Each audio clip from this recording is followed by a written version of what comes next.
Again, thank you for coming. I never thought I would be a historian. I'm kind of an accidental amateur historian. We can go ahead and start the. So my boss came to me with this idea to start this column, and he knew that I was always kind of writing some history stories whenever I could. So whenever Dan gets going here. I'm going to talk about today about some of my columns, but I'm going to also kind of talk about what are the challenges to not only as a journalist when you're writing a story, but also as a historian, some of the things that you encounter, some of the things you have to think about when you are telling stories that are not your own. So that's kind of what this is about. You can go to the next slide. Okay, so here we are. I'm going to be talking about the state we all love, which we know here. This is a question or something that comes up a lot of times that people don't realize we're in the United States, which is absolutely amazing to me because we all know there's 50 states, so I don't know where they think that other state went. And this other one that you can't see, it says no solicitors except for the tamale lady. Okay, you can go to the next one. Okay, so this is what we're going to talk about. All right, go right ahead. Okay, this is my parents who are actually here in the audience suiting up to peel some chili. Okay, so we're going to talk a little bit of history of, just a brief history of New Mexico. As you can see, we were once a land of Native people, and then we were part of the Spanish Empire, then we were part of Mexico, and finally the United States. So we have a very interesting mix here. Most of you probably know that. But that, when I am writing these columns, I always keep that in mind, that it's not just one culture I'm speaking of, it's many, many influences. You can go ahead. Okay, so here's some interesting facts about New Mexico. We had statehood in 1912. We were the 47th state. Acequias, as you can see here, I took this picture at Albuquerque, and as many of you know, the Albuquerque family is responsible for the Kimo. And these were introduced to this part of the world by the Spanish in the 1600s. And we have 23 federally recognized tribes here. I don't know if you realize that. But we don't have an official language, which some states do have. You know, English is their official language, but New Mexico is one of the states that does not. And if you look back in some of the old articles, you can see, like newspaper articles that I researched, most of them were in Spanish, and there were very few that were in English. So sometimes that can be a challenge for me, is, you know, not very good at reading Spanish. So it's an interesting thing that it was over time that English became the dominant language here. You can go ahead. Okay, so just take a minute to read this. Until the lion learns how to write, every story will glorify the hunter. Okay, next slide. So what do we think this means? A, B, C, or D? And then you roll that. Okay, next one. Go ahead. Okay, and if anybody guessed A, that we were going to use AI to talk to lions, I want to applaud you for your faith in human ingenuity. Anyway, so what that's really saying is that when you're hearing a story, it really depends on who's telling that story. And when I'm researching these, or I'm the storyteller, I have to keep in mind of the other narratives that are out there. And it changes as time goes on. As many of you have said, when you read my stories, you got information you didn't have before. And hopefully, as you're digesting new information, it's changing the way that you're seeing it. And it's not necessarily that what you're hearing is false, but it's just not the whole picture. And so stories of history do continue to change as we as a society change what we value.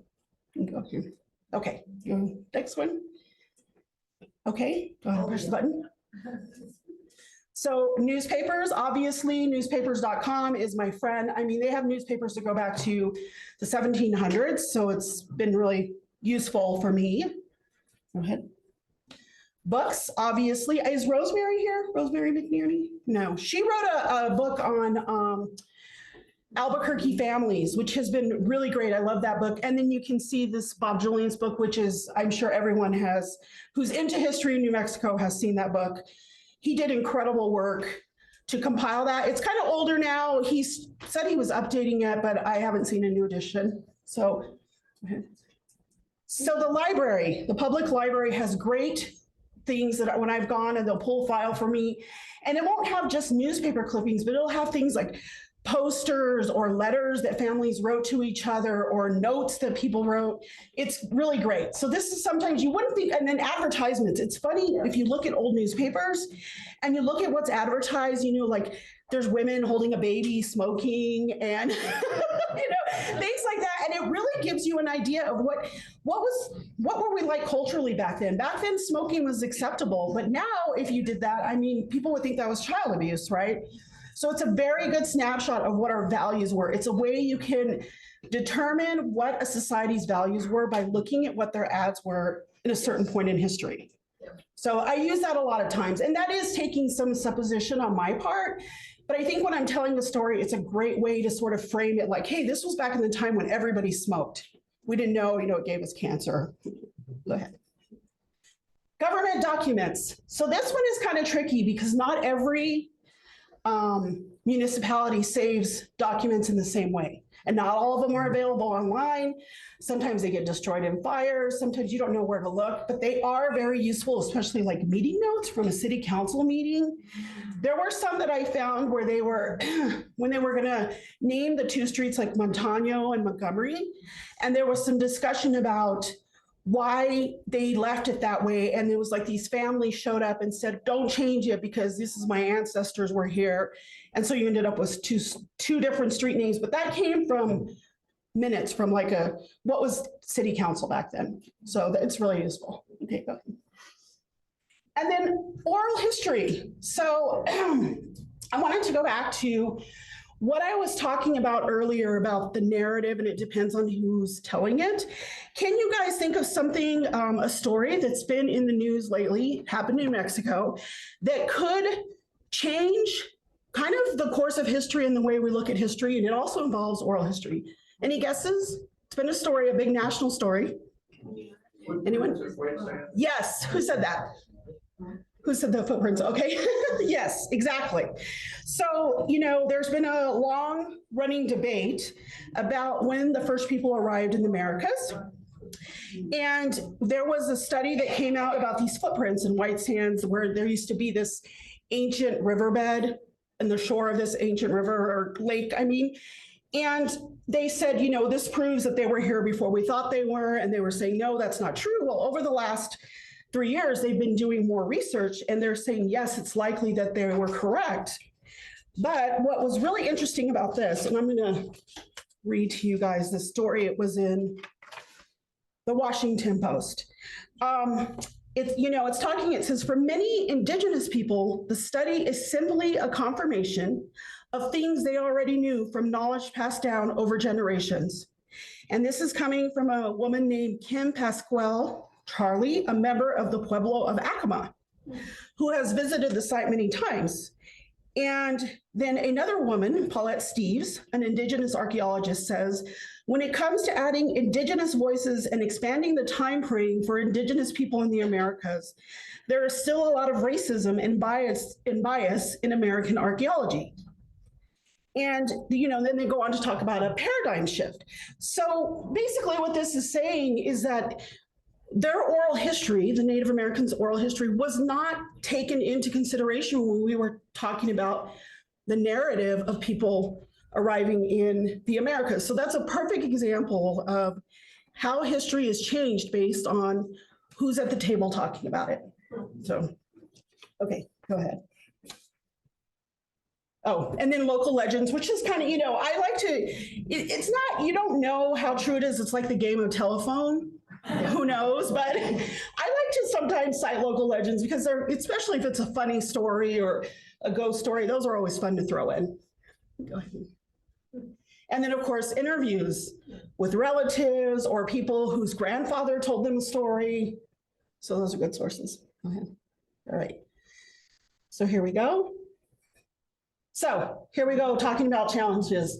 So this is some of the challenges I face. Limited source material, loss of records, which I mentioned, bias, conflicting narratives, and time limits. Like, I'm only one person, I'm only on the earth for a certain amount of time. I have to decide how much time I devote to each topic. And even that is saying something, what I'm deciding to devote my time to. So whenever you're looking at history or stories about history, that person decided what they were going to focus on, but that doesn't mean that's the most important part of history. That's just what that person chose. All right, so here's a great example. A little history on women. We were not able to vote until, the 1900s. And it wouldn't be until 1964 that we were guaranteed equal pay, and it wouldn't be until 1974 that we could have our own credit, which blows my mind. So how do you think these limits would impact the type of history that was told at that time? Anybody? It's all about me. And what do you think happened to their voices? Do you think there might be other places their voices could be found other than like official records? Diaries. Yes.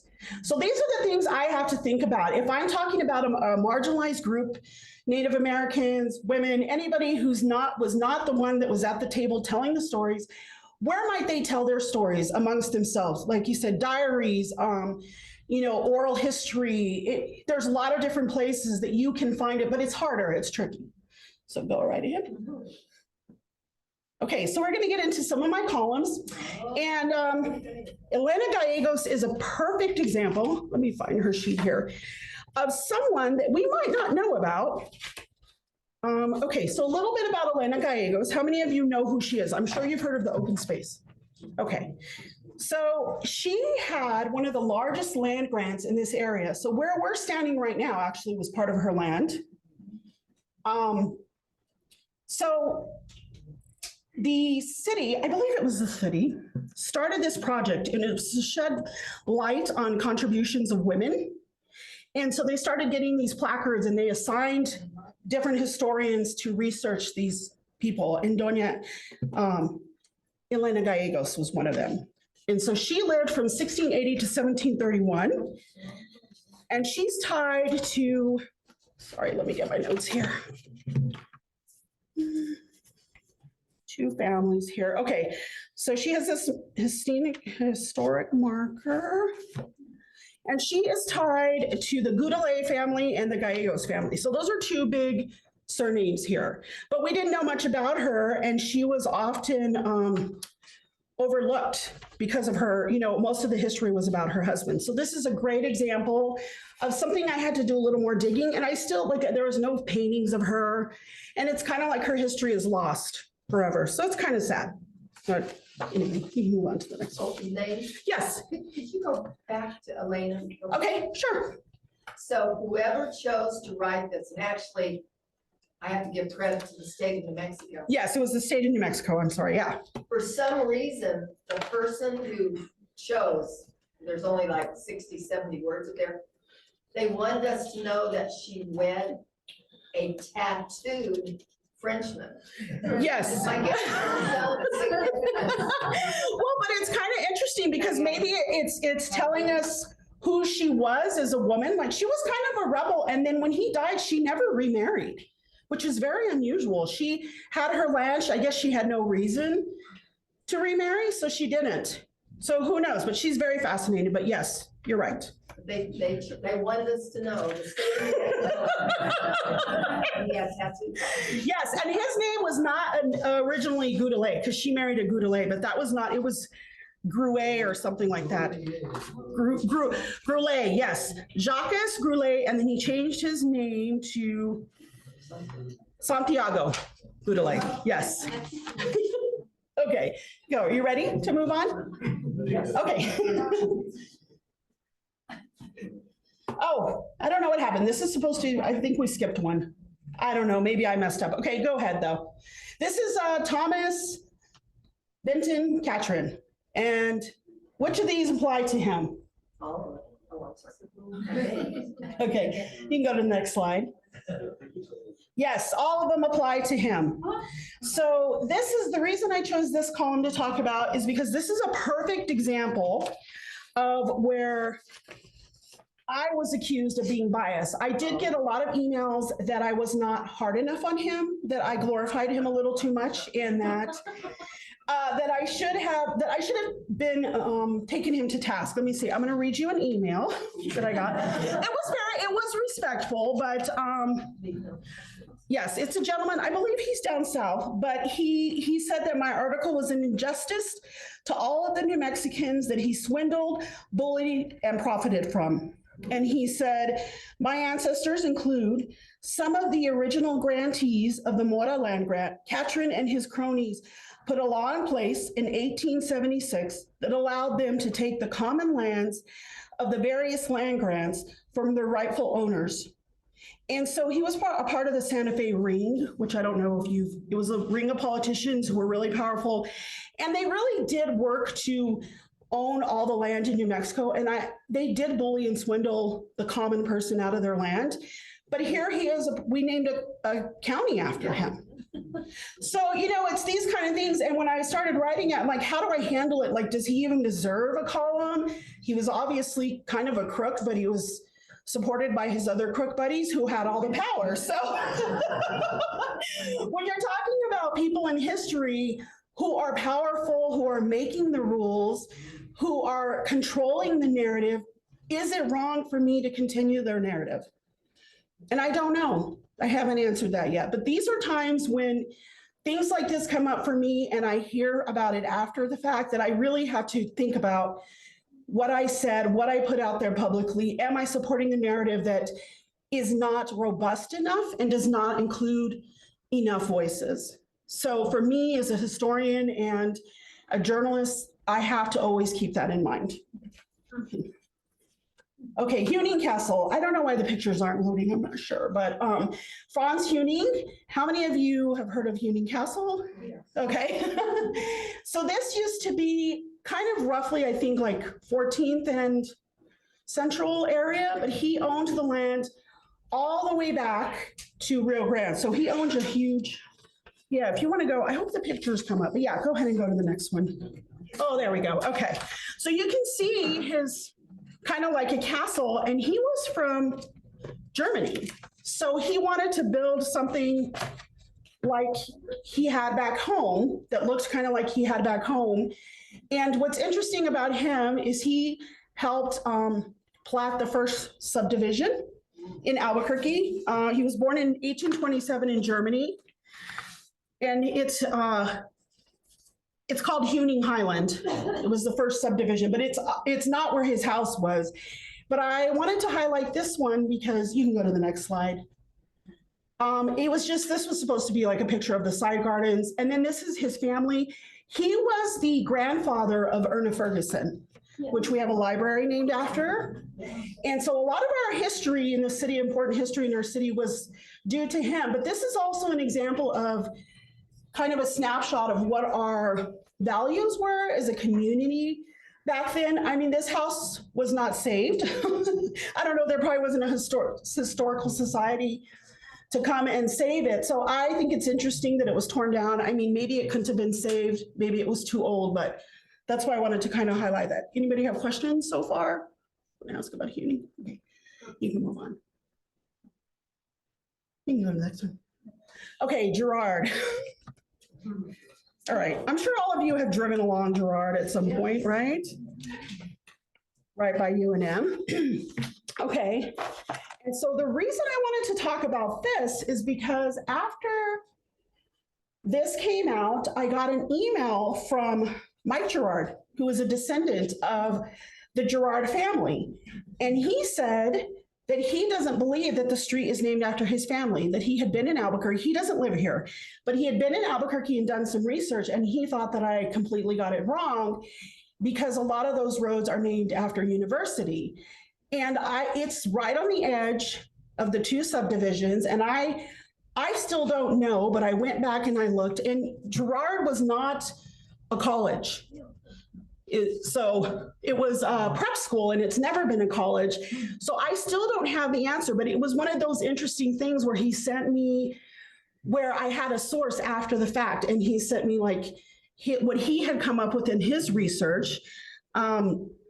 So in my story, I had said that Joseph Ferdinand Girard, so it was two brothers who came to Albuquerque, was married to Mary Russell, but he said she was actually Mary Ellen Meehan, and that's kind of a misnomer that's out there, that her last name was Russell.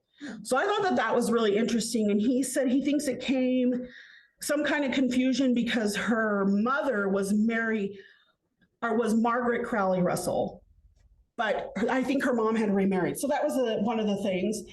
And let me see what else he said. Okay, so he's saying it was named for Girard College in Philadelphia, but it's not a college. So, yeah, and Stephen Girard is he's not related to them. So this was right here was their house. It was on Gold Avenue between 2nd and 3rd Streets. And then that's them over there with, I believe that's an uncle, and those are the two brothers who moved to Albuquerque, and they're in France there. And I think they're outside of an abbey. Yeah. Okay, you can go to the next one. Okay, Kimo. Let's talk about Kimo. Any questions so far, guys? Okay. So let's move on here. All right, so this was one of the first columns that I did, and people really loved it. And I chose this because this is a great example of a column where I had a lot of source material. So when he was going to name Oriste Bekeke, is that how you say his first name? Does anybody know? Okay. Anyway, so I mentioned him earlier, Oriste Bekeke, and when he was going to name the Kimo, he wanted to have a contest in the newspaper, which I had never seen talked about before. And so he said, I want a certain amount of letters or less. I think he got 500 letters with name suggestions. Oh. Yeah. And so he finally landed on Kimo, but it was one of the first grand theaters in Albuquerque. And Kimo is a combination of two Tiwa words, meaning mountain lion. So I thought that was pretty interesting. And Kimo has been around for a very long time. How many of you have been to Kimo? Yes. Yes. Okay. Go ahead. This was one of my favorite ones. Coors, because how many of you thought this was related to the beer? Yes, me too, but it wasn't related to beer. It was related to this family here. Sorry, I thought I had these in order here. So this is, let me see. So this was his wife, Henry Coors, and that was his son. And this was an article that was written about them, I believe in the 80s, and they talked about the naming of the road. And so Henry Coors was born, he was the third. So he was Henry Coors III. He was born in 1985 in Las Vegas, New Mexico. And how many of you knew that Las Vegas kind of used to be the economic center of New Mexico? Yes. A lot of people think it was always Albuquerque, but it wasn't. So there was a lot of newspapers back in that time. So if you really ever are curious about New Mexico's history, you should read the Las Vegas newspapers from the early 1800s, middle 1800s, because that's where everything was happening. So that's where he was born. And his family, his parents, Henry and Louise, were a prominent couple, and they actually helped settle Las Vegas, New Mexico. And his father was Coors too. He had a mercantile store in East Las Vegas, and he served on the statehood committee.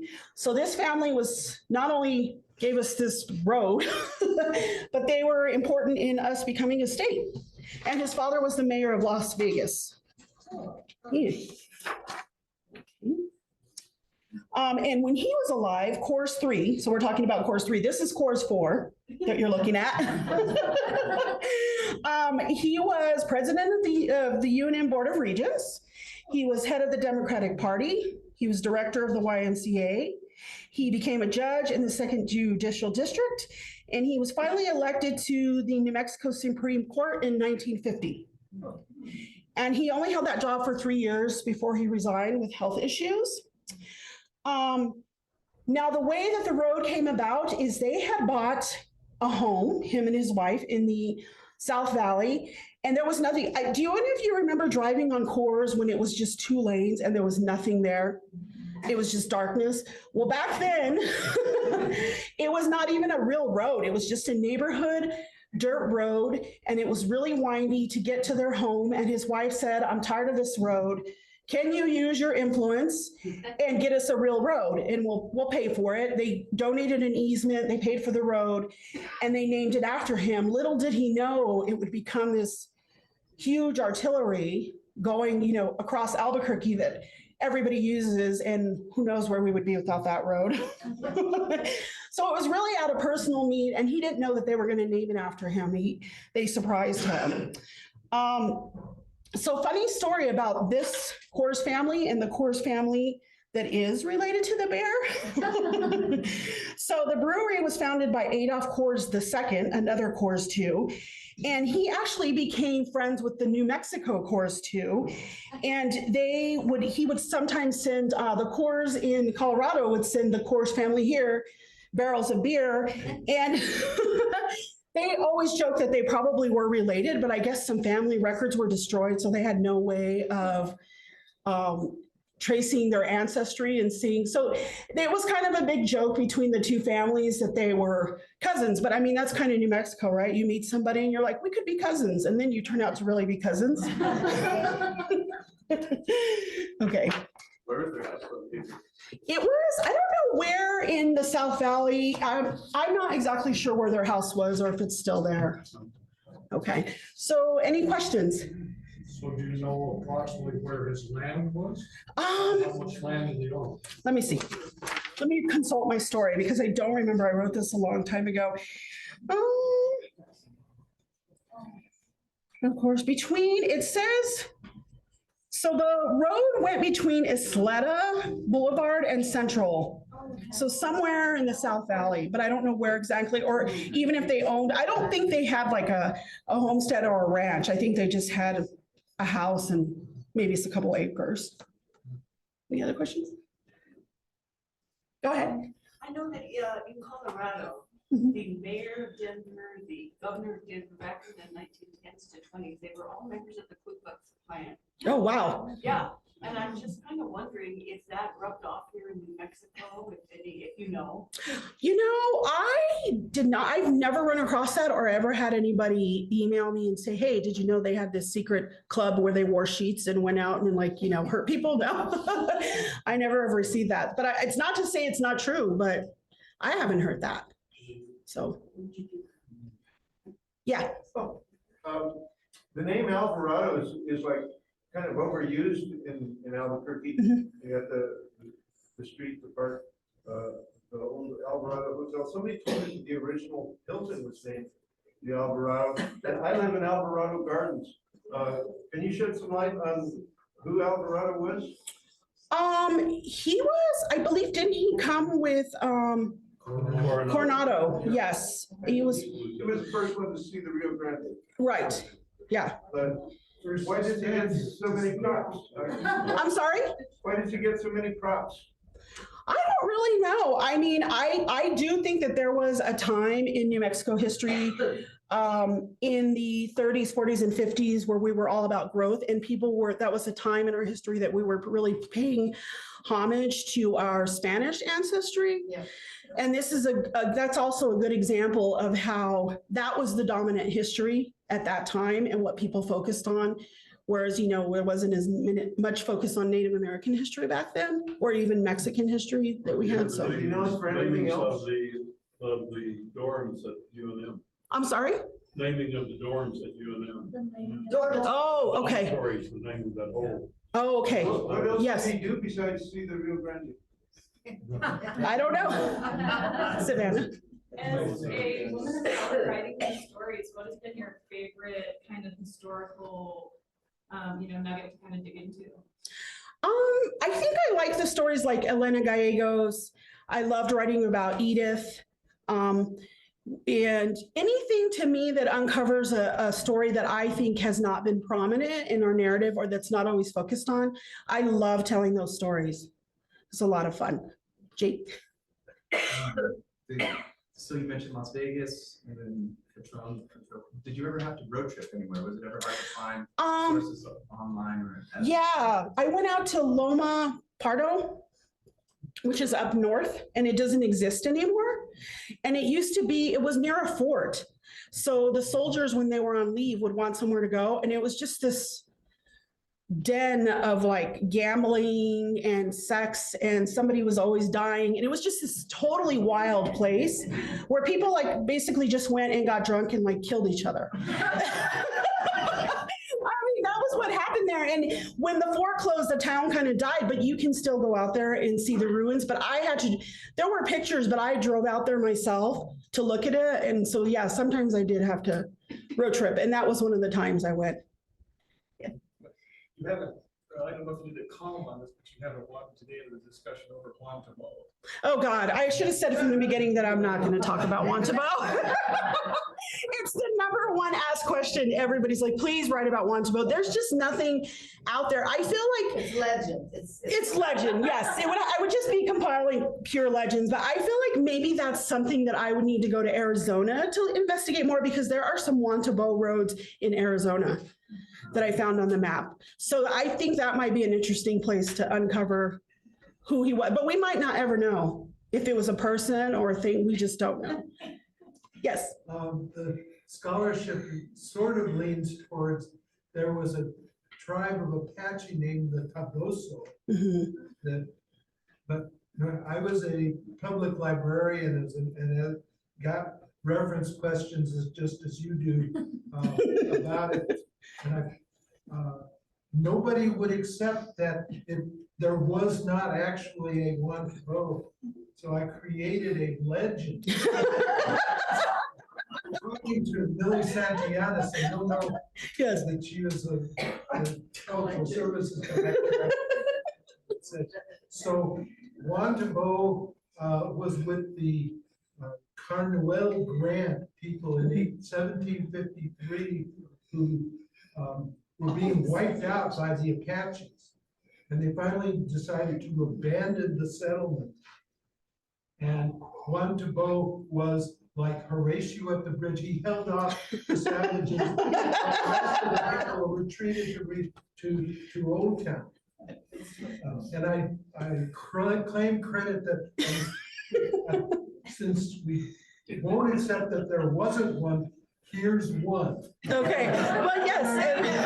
And that is like, yeah, I think that's like a great example of there's just no records, and I've heard different things, and I just don't want to tackle it, mostly because I don't think I would be adding anything new to what's already out there. And the ones that I choose, I do try to uncover just little interesting tidbits that nobody's ever talked about before, or funny kind of quotes at the time. You know, if you look in the newspaper, like so-and-so's neighbor was fighting with so-and-so's neighbor, and it somehow fits into the column. Funny things like that that really kind of transport you back to that time. Yes. Since you brought up Thomas Catherine, I've always wondered, maybe if you don't know the answer, maybe someone else does. Was he of Spanish ancestry? Is that a Spanish name? No, he wasn't. He actually was a Confederate soldier. He was from Missouri, and he fought for the South. That sure sounds like a Spanish name. He wasn't, though. Maybe we think that because it's part of New Mexico vernacular, but no. There's an interesting thing about Timmy Catherine's building in Santa Fe. The corner is cut off at a 45-degree angle. His office is on the second floor, designed so that he could see who was going in and out of the palace of the governor. I believe it. I believe it. Yeah, it's a great example of, you know, he was very shrewd, and, you know, he showed no shame about being a Confederate soldier. He that was nothing, he didn't let that stop him. And when people wished he would kind of step out of public life, he just refused. So, yes. Regarding Catherine, did you use David Caffey's book on Santa Fe Rain? No, I didn't. And I wish I had. A lot of nitty gritty, and I mean gritty too. Yeah. Detail about his behavior. And he was definitely a rascal. My proposal is maybe you should contact the county commission in Catherine County and ask them to change the name to Kimo. Because the Gila River runs through there, and that's an honorable name. Yeah, I have a feeling that wouldn't go over well in Catherine County, just a guess. Your shysters and sharpers, then yeah, maybe they deserve to keep that name. Cece, yes. Go ahead, Cece. I like to write about things that are funny or show people in their natural state, not being polished, but fights in courthouse parking lots and things like that, brawls and bars. I think it's real funny because it really gives you an idea, a sense of, hey, these were just human beings living their lives every day. Yeah. Hi. Just quick question. So in relation to your Catherine story, when you get follow-up information from family members, is that another story that you end up following? And, sometimes. And does that make you feel like you're providing the real history? You're altering history in itself. Yes, I do feel like, and that is, kind of part of my mission is to tell, like I said, add to what is already out there and tell stories maybe from a different point of view. And I do feel like Catherine was one that I wish I had done more research on and included more details. And you probably know, being from Socorro County, close to Catherine County. So yeah, I mean, and it also depends. Some people did really liked the article too and really admire him. He's a hero to some people, but he's a very hated by a lot of New Mexicans as well. So, hi. Hello. Yeah, Thomas Catron, he was also the instigator of the Lincoln War. He was basically the guy who ran the Dolan and Murphy faction and pretty much sicked them on Billy the Kid and his boss, and over basically some cattle rustling is what started the whole thing. Interesting. It wasn't so much that Tunstall opened up the store. It had more to do with cattle rustling. But he was behind it all. And he had rich friends like Abraham Staub, who had the first mansion in Santa Fe.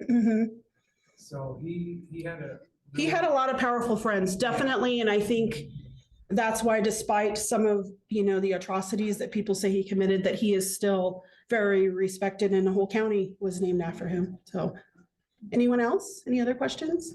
Yes. Elaine, do you know anything about Cordelia, the road that goes uphill off Broadway? It's just a bit. I don't, not right offhand. Every time I go by, I think. That's like, people write into me all the time and they have good ideas, and then sometimes I just can't find anything because the way we name streets it's not how it is now. Like, developers get to choose the names of the streets, but back then it was really the people who lived on that land were already there. But now we have like pre-planned communities, so it's a little bit different. So the older records are just not there, and sometimes there's no naming behind it. They just pick a theme they like, and it's not a person or anything. It's just kind of what they like, the names. Regarding what Joe McKinney was saying about the dorms on campus, I was a resident of Oñate Hall for 3 years straight in the same room. And Alvarado, I was just a callow youth from Roswell High. And what did I know?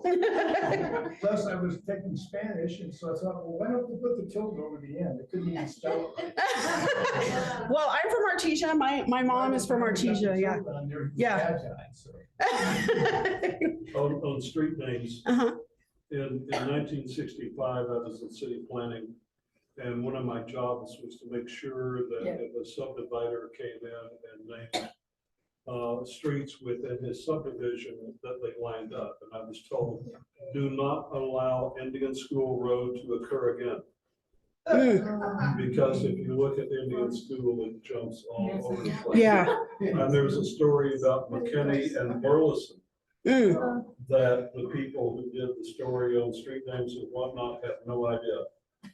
The situation was that at my desk, I was reviewing a subdivision, the subdivider was there. His street names did not line up with something. And he looked at my name tag and he said, oh, McKinney. He said, I knew an old man McKinney in McKinney, Texas, that I bought honey from. And I said, that was my grandfather and I lived across the highway from him. Oh. And then I told him the story about my grandfather would not sell honey to old man Burleson. Which was like $2 Chuck. He went around in a stainless steel paper buying honey and mixed it together. We all know about Burleson honey. My grandfather did not sell it to me. Those two street names are now McKinney and Burleson. Oh, that's really, wait, is this a real story or are you like Joe making stuff up? Okay. Okay. Great. No, I'm teasing you. That's really interesting. Yeah, I would actually like to talk to you about that because those are the kinds of things, you know, firsthand account. It's great to record that. The Albuquerque house, which is getting ready to be torn down. On the Landmarks Commission and through I moved against it. But the Albuquerque compound, I don't know if it's still remaining or not. I think it's worthy of. Are you talking about over in the county's open space? No. A different, okay. The house off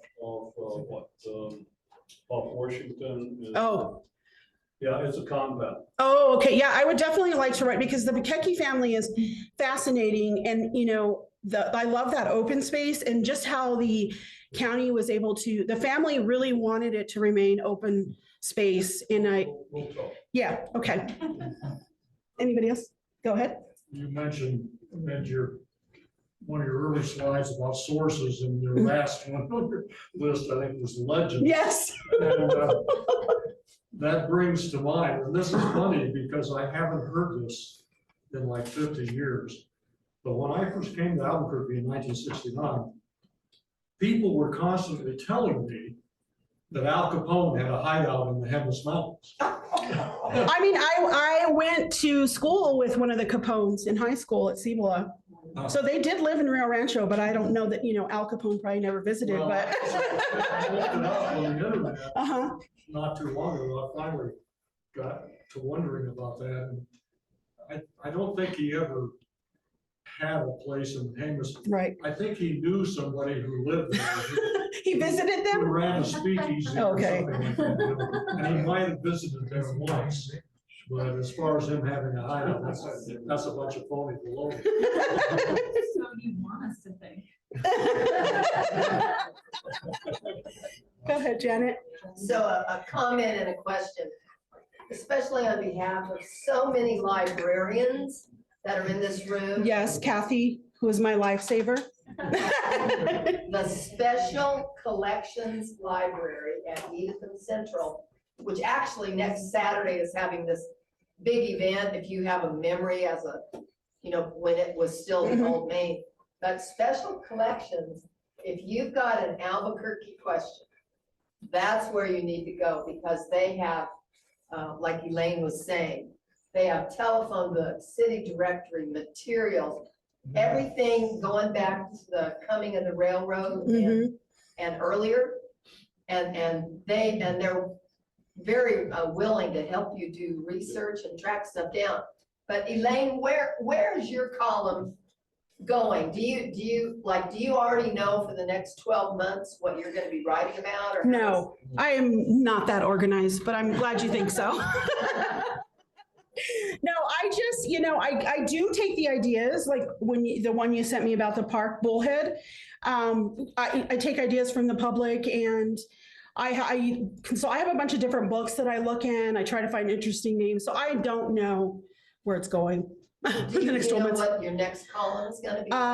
No, kind of, but I haven't decided yet. So We missed it today. oh no, it's the first Sunday of every month. I know. Okay. I looked for it today because it's dog. Oh, okay. Well, you best In haste, you only have 2 weeks. This is how I live. I live, on the wild side. Anybody else have questions? Yeah, sorry. I heard that Albuquerque was quite the shoot 'em up town as well, especially when the railroad came in and people had money to spend, and that it was the prostitutes of Albuquerque between 5th and 6th there at Tejeras that actually saved Albuquerque, because the city fathers would tax them, put in a lot of the infrastructure. What more can you tell me about it? I have not. I do know that we had a red light district, and that there were a couple of madams. They did have a lot of power in the city, but I don't have like the details now. Yes, she definitely had a lot of power in sway over officials, because, I mean, I wouldn't say it was exactly blackmail, but it would behoove them to be nice to her, because many of them had been in between her walls. So, Joe? There's a pamphlet book that Byron Johnson and Sharon Peregrine Johnson wrote called Gilded Palaces of Shame, that you'll find at the Special Collections Library. The red light district was actually more centered on second and third, and between second and third on Copper. Not on Central. Yes, this is true.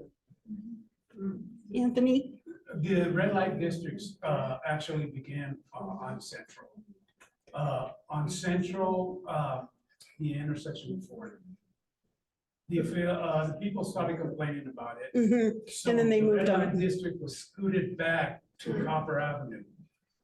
The lady of Copper Avenue was Elizabeth McGrath. Yes. And she had a lot of influence over officials. One of the reasons was because she paid high taxes. She did, but she also knew a lot. Pillow talk, right? Her girls knew. But it's also interesting that there's not more about them, considering they did have, some power. But it's another example of how someone would not give them the voice to tell the history from that time. Probably nobody approached them and was like, we want to get you on record. So yeah, yes. Rumor has been going around that these well-to-do officials, they presented Lizzie with a silver loving cup, and all their names are on it. It has disappeared. Nobody can find it. Maybe it's with her family. It's possible. Anybody else? Oh, Prostitution was legal here until Yeah. 1914. yes, it was. It was legal. Yeah. Still legal in Silver City. I just want to mention that Mark Simmons passed away, and he was Oh. a historian who wrote Right. about 40 books on New Mexico, and his service is taking place on the 27th of October. Okay. On Wyoming mortuary. Okay. It's in the paper today. Okay. All right, great. Anybody else have questions or want to talk about? Yes. You were what? I'm sorry? I was marching, I was part of it. Joe is familiar with this whole, we were marching sure, like from Old Town to the Eldorado, trying to save it. Right. Oh, yes. And our battle cry was, remember Huning Castle. Right, and I did write about the Alvarado Hotel for that same reason, tragedy that it was lost. They did, it was too late though. City was already had their mind made up. Wasn't the city, I chaired the committee to save the Alvarado. It was the what, I'm sorry? I chaired the committee. Oh, okay. Citizens Committee to save the Alvarado. Mary and I led the march. Oh, wow. Well, I wish I would have known that when I wrote that column. Could have gotten some firsthand input. It was a Santa Fe Railroad. It was urban renewal. It was speculation of cleared land and not paying the taxes on improved property.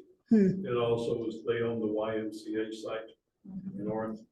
Yeah, we need to talk. Okay. Yes, you need to educate me. Yes. I'm supposed to do a program for this illustrious historic society that Jerry keeps after me about doing, and we're going to work on it. Okay, great. Well, thank you guys so much for coming out to listen to me.